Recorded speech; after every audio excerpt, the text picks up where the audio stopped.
This is the Lone Crater YouTube. We hope this video helps. You begin now by measuring alginate and water precisely. Use a clean bowl and a reliable timer. You will seat the baby safely on a soft support and explain each step to calm them. Mix alginate quickly in one direction until smooth. This ensures proper set time and avoids lumps. Once blended, check the texture. It should be thick but pourable. Make sure to act within the product's working time.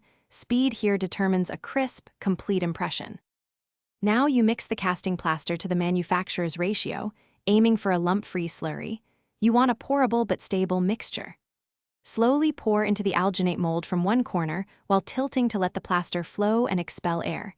Tapping gently removes trapped bubbles. Once filled, lay a thin layer of gauze or burlap across the surface for structural reinforcement.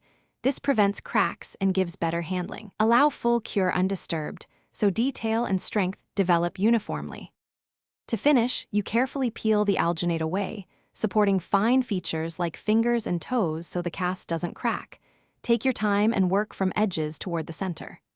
Trim and sand any seams, and apply a non-toxic sealer or paint if desired for long-term protection. If you encounter a hairline crack, apply a thin slurry of plaster into the gap and let cure. Otherwise, for major failure, remix and cast immediately. Thanks for watching. Consider subscribing if we helped you.